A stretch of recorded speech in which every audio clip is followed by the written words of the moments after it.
નમસ્કાર વિદ્યાર્થી મિત્રો, ગંગોત્રી સ્કૂલ ગોંડલ ઓનલાઈન એજ્યુકેશનમાં હું દેવેન્દ્ર જોશી આપનું હાર્દિક સ્વાગત કરું છું। હવે આપણે જે છે એ ધોરણ 9માં ગણિતમાં ચેપ્ટર નંબર 12 હેરોનના સૂત્રનો અભ્યાસ કરતા હતા। હવે એમાં આપણે ત્રિકોણના ગુણધર્મો, ત્રિકોણના જેટલા પ્રકાર જરૂરી હતા અને એમાં જેટલી માહિતી જરૂરી હતી, કાટકોણ ત્રિકોણ કોને કહેવાય, કાટખૂણો કોને કહેવાય, કર્ણ કોને કહેવાય અને એમાં પાયથાગોરસનો પ્રમેય કઈ રીતે લગાડી શકાય, આટલી વસ્તુ આપણે જે છે એ શીખાતા। બરાબર, ખાસ આગલી થિયરી જો આવડતી હશે, એના બધા જ નિયમો ક્લિયર હશે તો જ દાખલાઓ સમજાશે। બરાબર, એટલે ખાસ ધ્યાનથી થિયરી બધી જ વ્યવસ્થિત રિવિઝન કરજો। સમબાજુ ત્રિકોણ કોને કહેવાય, સમબાજુ ત્રિકોણના ગુણધર્મો, બરાબર, ક્યારે સમબાજુ ત્રિકોણ હોય, આ બધી જ વસ્તુઓ આપણે શીખાતા। પછી પરિમિતિ કોને કહેવાય એનો સંપૂર્ણ અભ્યાસ કર્યો હતો। ત્રિકોણની બાજુઓના માપને આપણે સ્મોલ a, સ્મોલ b અને સ્મોલ c વડે દર્શાવીએ છીએ, એ તમને ખ્યાલ છે। ત્રિકોણની જે બાજુઓ છે, બરાબર, એક્ઝામ્પલ તરીકે અહીંયા ધ્યાન રાખજો, મેં અહીંયા ત્રિકોણ દોર્યો છે, ત્રિકોણ ABC। તો ત્રિકોણ ABC જે છે એમાં AB ના માપને સ્મોલ c વડે દર્શાવાય, BC નું જે માપ છે એને સ્મોલ a વડે દર્શાવાય અને AC નું જે માપ છે એને સ્મોલ b વડે દર્શાવાય। આ સ્મોલ a, સ્મોલ b અને સ્મોલ c જે છે એ ત્રિકોણની બાજુઓના માપનું સૂચન કરે છે। પરિમિતિ કોને કહેવાય આપણે થોડુંક રિવિઝન કરી લઈએ પછી આગળ વધીએ। પરિમિતિ કોને કહેવાય તો કે ત્રણેય બાજુઓના માપનો સરવાળો। ત્રણેય બાજુઓના માપ એટલે સ્મોલ a, સ્મોલ b અને સ્મોલ c। મેં ચોખવટ પણ કરેલી હતી કે ત્રિકોણ ABC ની જગ્યાએ બીજો કોઈ ત્રિકોણ હોય અથવા બાજુઓના માપ આપેલા છે તો કોઈ પણ એક બાજુના માપને a કહી દો, બીજી બાજુના માપને b કહી દો અને ત્રીજી બાજુનું જે માપ છે ને c કહી દો। તો આ જે મળી એ પરિમિતિ આપણે અર્ધ પરિમિતિ એટલે s, અર્ધ પરિમિતિ એટલે પરિમિતિ ભાગ્યા 2, અને બીજી રીતે લખવું હોય તો a plus b plus c ભાગ્યા 2, આ અર્ધ પરિમિતિનું સૂત્ર। અને ત્રિકોણનું ક્ષેત્રફળ મેળવવા માટે હેરોનનું સૂત્ર, ત્રિકોણનું ક્ષેત્રફળ મેળવવા માટે હેરોનનું સૂત્ર s કૌંસમાં s માઇનસ a કૌંસમાં s માઇનસ b અને કૌંસમાં s માઇનસ c। આના આધારે આપણે એક દાખલો પણ ગણ્યો હતો। ચાલો, તો આટલી વસ્તુ આપણે ક્લિયર કરી હતી। હવે આ વસ્તુઓ મગજમાં રાખી અને થોડાક આગળ વધીએ હજી, બરાબર। હું નાની નાની વસ્તુઓ છે ક્લિયર કરતો જાઉં છું એટલે પછી આગળ પ્રશ્ન ના આવે। સમબાજુ ત્રિકોણ કોને કહેવાય આપણે શીખાતા।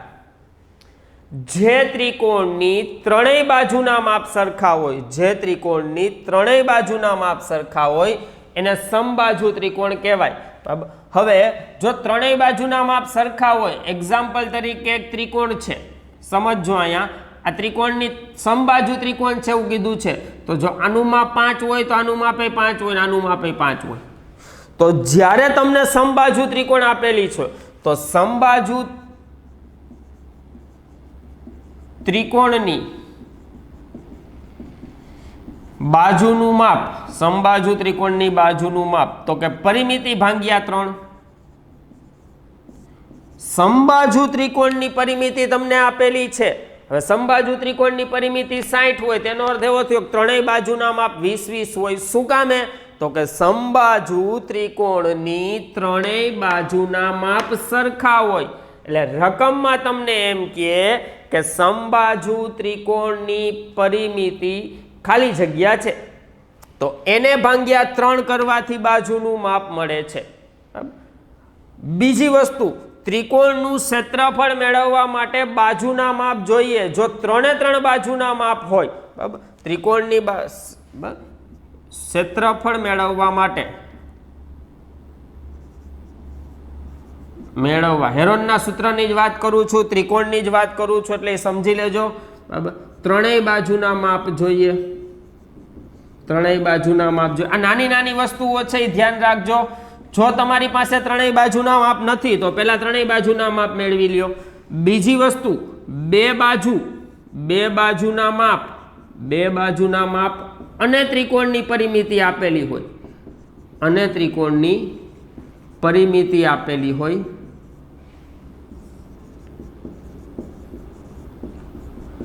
કોઈ પણ ત્રિકોણની બે બાજુના માપ આપેલા હોય અને ત્રિકોણની પરિમિતિ આપેલી હોય તો પરિમિતિનું સૂત્ર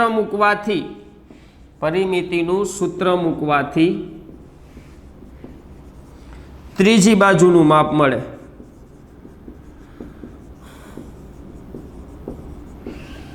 આ ખાસ મગજમાં રાખજો, બરાબર, કે તમને રકમ જોવો, રકમમાં ક્ષેત્રફળ મેળવવું છે, ત્રિકોણનું ક્ષેત્રફળ મેળવવું છે તો સૌથી અગત્યની અને મહત્વની વસ્તુ ત્રિકોણની ત્રણેય બાજુના માપ જોઈએ.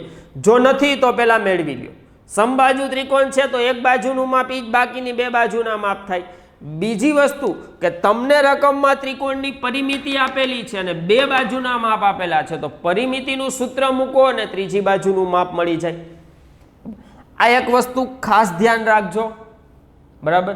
તમને પરિમિતિ આપેલી છે તો સીધું પરિમિતિ ભાગ્યા 2 કરો તો અર્ધ પરિમિતિ મળે. ત્રણેય બાજુના માપ આપેલા છે તો ત્રણેયનો સરવાળો એટલે પરિમિતિ અને એને ભાગ્યા 2 કરો એટલે અર્ધ પરિમિતિ. તો તમને રકમ આપેલી છે એના ઉપરથી તમારે પહેલા ત્રણેય બાજુના માપ મેળવી લેવાના. ત્રણેય બાજુના માપ મળે ને તો જ દાખલો થાય. એટલે આ એક ખાસ ધ્યાન રાખજો. તમને રકમમાં સમબાજુ ત્રિકોણની પરિમિતિ આપેલી છે તો દરેક બાજુનું માપ છે એ પરિમિતિ ભાગ્યા 3 થાય. દરેક બાજુના માપ સરખા જ હોય. અને છેલ્લું સમબાજુ ત્રિકોણના ક્ષેત્રફળનું પણ સૂત્ર છે, એ આપણે આગળ કામ આવશે એટલે અહીંયા લખી નાખીએ છીએ. સમબાજુ ત્રિકોણનું ક્ષેત્રફળ, હેરોનનું સૂત્ર તો છે જ, બીજું છે વર્ગમૂળમાં 3/4 ગુણ્યા બાજુનો વર્ગ. તમને સમબાજુ ત્રિકોણની બાજુનું માપ આપેલ છે એ મૂકી દો તો દાખલો થઈ જાય. આ ઉપયોગ કરી શકાય, પણ આપણે હેરોનનું સૂત્રની રીતે ક્ષેત્રફળ મેળવવાનું કીધું હોય ત્યારે એ જ રીતે મેળવવું. ચાલો, તો આટલી વસ્તુઓ બધાને ખ્યાલ આવી ગઈ હશે. ખાસ ત્રણેય બાજુના માપ મેળવવા પછી જ હેરોનના સૂત્રનો ઉપયોગ થાય. ચાલો, તો આ બધી જ વસ્તુઓનો ઉપયોગ કરી અને આપણે સ્વાધ્યાય 12.1ની શરૂઆત કરીએ છીએ. વિદ્યાર્થી મિત્રો, જેટલી અગત્યની અને મહત્વની વસ્તુ હતી, જેટલી વસ્તુઓ જરૂરી હતી એ બધી જ વસ્તુઓ મેં ક્રમમાં ગોઠવી તમને સમજાવી દીધી છે. તમે એક વખત વ્યવસ્થિત સમજી અને મોઢે લખવાનો પ્રયત્ન કરશો એટલે લગભગ વાંધો આવશે નહીં. ચાલો આપણે આગળ વધીએ. તો સ્વાધ્યાય 12.1 દાખલા નંબર 1 એમાં એમ કીધું છે, જેની બાજુની લંબાઈ a હોય, બાજુની લંબાઈ છે a, એવા સમબાજુ ત્રિકોણાકાર ટ્રાફિક સિગ્નલના પાટિયામાં સ્કૂલ અહેડ એમ લખેલ છે. સમબાજુ ત્રિકોણાકારનું એક પાટિયું છે, એ પાટિયાની બાજુની લંબાઈ a છે એટલે ત્રણેય બાજુની લંબાઈ a હશે. પાટિયામાં લખેલું છે સ્કૂલ અહેડ, તો આ પાટિયાનું ક્ષેત્રફળ હેરોનના સૂત્ર પરથી મેળવો. જોજો, પાટિયાનું ક્ષેત્રફળ મેળવવાનું છે પણ હેરોનના સૂત્રનો ઉપયોગ કરીને. બરાબર, ચાલો સીધું મળી જાય વર્ગમૂળમાં 3/4 બાજુનો વર્ગ, પણ એ ચોખવટ કરેલી છે કે હેરોનના સૂત્રનો ઉપયોગ કરો, નહીતર સમબાજુ ત્રિકોણના ક્ષેત્રફળનું સૂત્ર છે આપણી પાસે, હમણાં જ મેં લખાવેલું હતું, વર્ગમૂળમાં 3/4 ગુણ્યા બાજુનો વર્ગ. પણ એ સૂત્રનો ઉપયોગ કરીને ક્ષેત્રફળ મેળવવાનું નથી. શું કામ? તો કે અહીંયા કીધું છે કે ક્ષેત્રફળ કઈ રીતે મેળવવાનું છે, તો કે હેરોનના સૂત્ર પરથી મેળવો. અને જો તેની પરિમિતિ, આ બીજો પ્રશ્ન છે, બીજા પ્રશ્નનો અભ્યાસ પછી કરીએ, પહેલા પ્રશ્નનો જવાબ દઈએ. સમબાજુ ત્રિકોણની બાજુના માપ આપેલા છે, સમબાજુ ત્રિકોણની બાજુનું માપ આપેલું છે સ્મોલ a, બરાબર, એટલે ત્રણેય બાજુના માપ સ્મોલ a જ થશે. બરાબર, ચાલો હવે બીજી વસ્તુ, જો અહીંયા સ્કૂલ અહેડ એમ લખેલું છે, આ બધી મગજમારી છે, એ જે હોય તે એનાથી આપણે કંઈ મતલબ નથી. આપણે તો ક્ષેત્રફળ મેળવવાનું છે. તો ત્રણેય બાજુના માપને આપણે a b વડે દર્શાવીએ. સ્મોલ છે તો કેપિટલ વડે લઈએ, a બરાબર a, b બરાબર b અને c બરાબર c. આવું મેં શું કામે લીધું? સોરી, સમબાજુ ત્રિકોણની ત્રણેય બાજુના માપ સ્મોલ a છે એટલે પહેલી બાજુનું માપ a, બીજી બાજુનું માપે એ અને ત્રીજી બાજુનું માપે એ. અહીંયા મેં કેપિટલમાં શું કામે લીધું છે તો કે સ્મોલમાં બાજુના માપ આપેલા છે એટલા માટે, બરાબર, ભેગું ના થઈ જાય એટલા માટે મેં કેપિટલમાં લીધું છે. ચાલો, તો ત્રિકોણનું ક્ષેત્રફળ મેળવવું છે. સમબાજુ ત્રિકોણાકાર પાટિયાનું ક્ષેત્રફળ, તો અહીં લખું છું સમબાજુ ત્રિકોણાકાર પાટિયાનું ક્ષેત્રફળ. ચાલો, ક્ષેત્રફળ મેળવવાનું સૂત્ર છે, બરાબર, શું છે તો કે વર્ગમૂળમાં s કૌંસમાં s માઇનસ a કૌંસમાં s માઇનસ b કૌંસમાં s માઇનસ c. વિદ્યાર્થી મિત્રો ખાસ મગજમાં રાખજો, ક્ષેત્રફળનું સૂત્ર લખો એ પહેલા ત્રણેય બાજુના માપ જોઈએ. અહીંયા મેં a b c લખ્યું છે, એ કેપિટલમાં લખીશ કારણ કે આપણે કેપિટલ લીધા છે, a b અને c. ચાલો, a b c છે ત્રણેય બાજુના માપ. સમબાજુ ત્રિકોણ છે, બાજુની લંબાઈ a છે એટલે ત્રણેય બાજુના માપ સ્મોલ a હશે. હવે જોઈએ છે શું તો કે અર્ધ પરિમિતિ. અર્ધ પરિમિતિ એટલે ત્રણેય બાજુનો સરવાળો a પ્લસ a ભાંગ્યા 2 એટલે 3a/2. ચાલો, a પ્લસ a એટલે 3a/2. ચાલો, આપણી પાસે ત્રણેય બાજુના માપ છે, અર્ધ પરિમિતિ છે, બરાબર. તો હવે આપણે શું કિંમત જ મૂકવાની છે. ચાલો હું કિંમત મૂકું છું, જોજો અહીંયા ખાસ ધ્યાન રાખજો. s એટલે 3a/2, s માઇનસ a એટલે 3a/2 minus a, s minus b એટલે 3a/2 માઇનસ a, અને અહીંયા પણ 3a/2 માઇનસ a. ગણતરી કરવામાં ભૂલ ન થાય એની ખાસ તકેદારી રાખજો. ક્ષેત્રફળનું સૂત્ર મૂક્યું ને કિંમત મૂકી, હવે ગણતરી કરવાની છે. હવે ગણતરી જો મારે કરવી હોય તો કઈ રીતે કરી શકાય, તો ચાલો હું ગણતરી કરું છું. જોજો, પહેલા કૌંસની અંદરની ગણતરી આપણે કરી નાખીએ. તો 3a/2, આની આપણે ગણતરી કરીએ, અહીં સીધી જ લખીએ 3a/2 માઇનસ a. આની આપણે ગણતરી કરીએ તો લસા લેવો પડે, 3a - 2a/2 એટલે a/2. તો આનો જવાબ આવે a/2. તમને સિમ્પલ સરવાળા બાદ બાકી આવડતા જશે. તો આનો જવાબ આવે a/2 ગુણાકારમાં a/2. આનો જવાબ આવે a/2 ગુણાકારમાં a/2. આનો જવાબ આવે a/2 તો ગુણાકારમાં a/2. ચાલો, હવે વર્ગમૂળની અંદર આપણે ગણતરી કરી નાખીએ. તો 3 અંશ-અંશનો ગુણાકાર a⁴ છેદમાં 16. ચાલો, હવે આપણે વર્ગમૂળ કાઢીએ. જો આનું વર્ગમૂળ કેમ નીકળે તો કે વર્ગમૂળમાં 3નું વર્ગમૂળ 3, 3નું વર્ગમૂળ ના નીકળે તો વર્ગમૂળમાં 3, 16નું વર્ગમૂળ 4 અને s⁴ નું વર્ગમૂળ a². 3નું નથી નીકળતું તો વર્ગમૂળમાં 3, 16નું વર્ગમૂળ 4 અને a². આ મળ્યું મને સમબાજુ ત્રિકોણાકાર પાટિયાનું ક્ષેત્રફળ. આપણે એની રકમમાં શું કીધું હતું? સમબાજુ ત્રિકોણાકાર પાટિયાનું ક્ષેત્રફળ બાજુનું માપે. યાદ રાખજો, સૂત્ર એ જ છે. મેં અહીં ખાલી ફેરફાર શું કર્યો છે તો કે સ્મોલ એની જગ્યાએ કેપિટલ લીધા. શું કામ? તો કે બાજુના માપ એમાં આપેલા છે. અહીંયા એ બરાબર એ લખશો તો થોડાક લોચા થાય નહીં, એટલા માટે મેં કેપિટલમાં લીધું. કદાચ સ્મોલમાં રાખો તો પણ વાંધો આવશે નહીં. ગણતરી કરવામાં ભૂલ ના થાય, વર્ગમૂળ કાઢવામાં ભૂલ ના થાય, એની ખાસ કાળજી રાખજો. બરાબર, ચાલો. આ જે મળ્યું એ સમબાજુ ત્રિકોણાકાર પાટિયાનું ક્ષેત્રફળ. આ પહેલા પ્રશ્નનો જવાબ. જોજો અહીં વર્ગમૂળ કેમ કાઢ્યું છે. 3નું વર્ગમૂળ ના નીકળે તો વર્ગમૂળમાં 3, એની 4 નું વર્ગમૂળ નીકળે એનો વર્ગ, 16નું વર્ગમૂળ નીકળે 4 તો વર્ગમૂળમાં 3/4 a². ચાલો, આ પહેલા પ્રશ્નનો જવાબ. હવે આમાં ને આમાં બીજો પ્રશ્ન છે એનો આપણે જવાબ આપીએ. તો ચાલો આમાં બીજો પ્રશ્ન છે એનો જવાબ આપીએ. આ પહેલા પ્રશ્નનો જવાબ આપ્યો. એક જ દાખલામાં 2 પ્રશ્નો પૂછ્યા છે તો એ બેના જવાબ વ્યવસ્થિત આપવાના. ચાલો બીજો પ્રશ્ન. ચાલો બીજો પ્રશ્ન શું છે આપણે સમજીએ. ત્રિકોણ સમબાજુ છે, જો તેની પરિમિતિ એટલે સમબાજુ ત્રિકોણાકાર પાટિયાની એટલે કે સમબાજુ ત્રિકોણની પરિમિતિ 180 હોય તો ક્ષેત્રફળ કેટલું થાય? અહીં આપણે આપેલું શું છે? સમબાજુ ત્રિકોણનું ક્ષેત્રફળ. સમબાજુ ત્રિકોણની પરિમિતિ. સમબાજુ ત્રિકોણની પરિમિતિ આપેલી છે 180. સમબાજુ ત્રિકોણની પરિમિતિ. એકમ કાંઈ લખેલો નથી, બરાબર, એટલે આપણે એકમ નહીં લખીએ.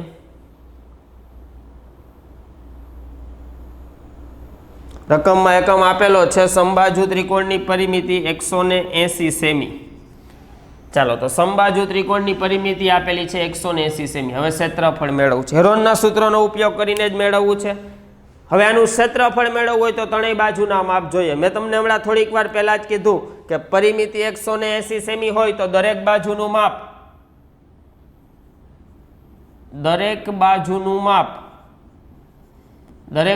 માપ કેટલું મળે? ત્રણેય બાજુ સરખી હોય તો પરિમિતિ ભાગ્યા 3 એટલે કે 60 સેમી. ચાલો, ત્રિકોણની ત્રણેય બાજુના માપ મળી ગયા. કેટલા મળ્યા? 60 સેમી, બરાબર. એટલે કે એ બરાબર 60, બી બરાબર 60 અને સી બરાબર 60. એ બી સી ત્રણેય મળી ગયા. યાદ રાખજો, સમબાજુ ત્રિકોણની પરિમિતિ આપેલી છે તો 3 વડે ભાગવાથી દરેક બાજુના માપ મળી જાય. આ તમને ખબર જ છે, બરાબર. ચાલો, હવે અર્ધ પરિમિતિ એટલે એસ બરાબર પરિમિતિ ભાગ્યા 2.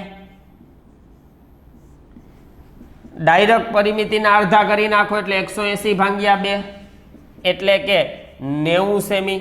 ચાલો, હવે બધું જ મળી ગયું. તો હવે સમબાજુ ત્રિકોણાકાર પાટિયાનું ક્ષેત્રફળ. સમબાજુ ત્રિકોણાકાર પાટિયાનું ક્ષેત્રફળ. ચાલો, સમબાજુ ત્રિકોણાકાર પાટિયાનું ક્ષેત્રફળનું સૂત્ર આપણી પાસે છે જ.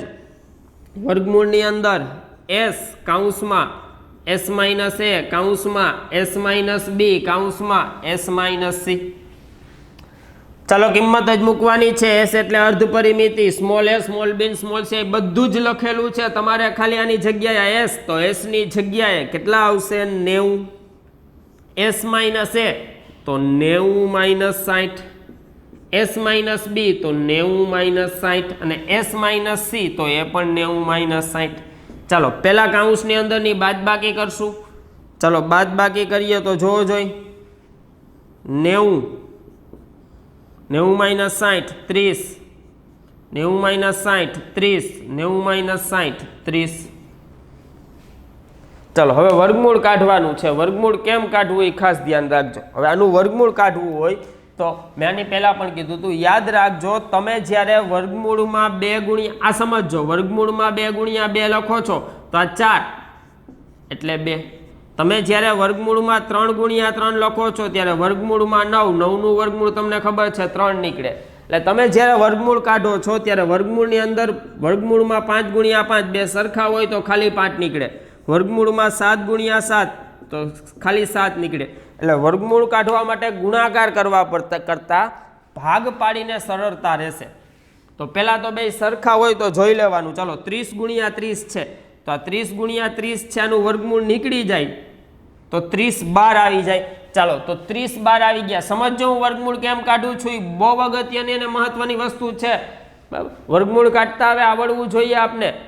તો 30 ગુણ્યા 30 બે ફેરે છે 12 આવી ગયા. હવે આ 90 ગુણ્યા 30 વધ્યા. તો આમાંથી તમે આના ભાગ પાડો તો 30ના ગુણાકારમાં આવે છે તો બે ફેરે થઈ જાય. તો કે આ 90ના ભાગ પાડી શકાય, 90ની જગ્યાએ લખી શકાય 30 ગુણ્યા 3 અથવા તો 3 ગુણ્યા 30. તો હું 90ની જગ્યાએ લખું છું 3 ગુણ્યા 30.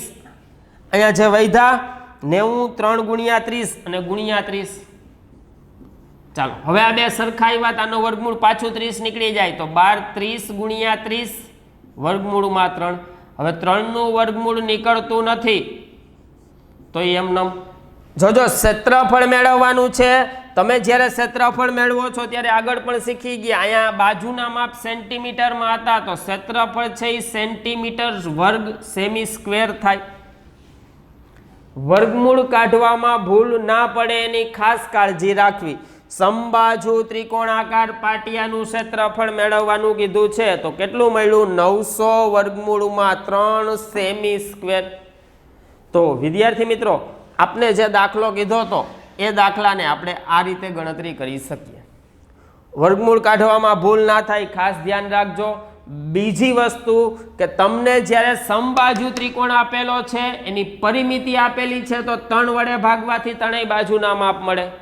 મેં આગળ પણ કીધું હતું. એટલે ખાસ નાની મોટી વસ્તુઓ મગજમાં રાખજો.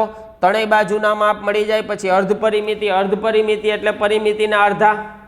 પરિમિતિ કોને કહેવાય? તો કે ત્રણેય બાજુના માપના સરવાળાને. ચાલો, તો આ દાખલો બધાને ક્લિયર થઈ ગયો હશે. બે બાજુની લંબાઈ a હોય ત્યારે ક્ષેત્રફળ મેળવવાનું કીધું હતું, આપણે પહેલા મેળવું. પછી ઈ જ સમબાજુ ત્રિકોણની પરિમિતિ 180 હોય તો ક્ષેત્રફળ મેળવવાનું કીધું હતું, એ પણ આપણે મેળવું. ચાલો, તો હવે બધાને ખ્યાલ આવી ગયો હશે. હવે આના પછીના જે દાખલા છે આપણે નેક્સ્ટ વિડીયો લેક્ચરમાં ગણીશું. બધા જ ખાસ મહેરબાની કરી બધાને નમ્ર વિનંતી છે કે થિયરી ખાસ જોજો. મેં બધા જ ત્રિકોણના નિયમો, નાના મોટા બધા જ ગુણધર્મો છે એ આગલા લેક્ચરોમાં શીખવાડેલા છે. જે આ ચેપ્ટરમાં નથી આવતા છતાં પણ ક્યાંક ને ક્યાંક ઉપયોગી છે એવા બધા જ નિયમોનો મેં અભ્યાસ કરાવેલો છે. ઉદાહરણ સાથે સમજૂતી આપેલી છે. એ નિયમો જો આવડતા હશે તો દાખલાઓ સરળતાથી આવડી જશે. બરાબર, ગણતરીઓ ખૂબ સરળ થઈ જશે. આ બધા જ પ્રેક્ટિસના દાખલાઓ છે. વર્ગમૂળ કેમ નીકળે એ પ્રેક્ટિસથી આવડે. બરાબર, તો ચાલો, હવે બધાને ખ્યાલ આવી ગયો હશે. હવે આના પછીના દાખલા છે આપણે એના પછીના વિડીયો લેક્ચરમાં ગણીશું. ત્યાં સુધી નમસ્કાર, જય હિન્દ, જય ભારત.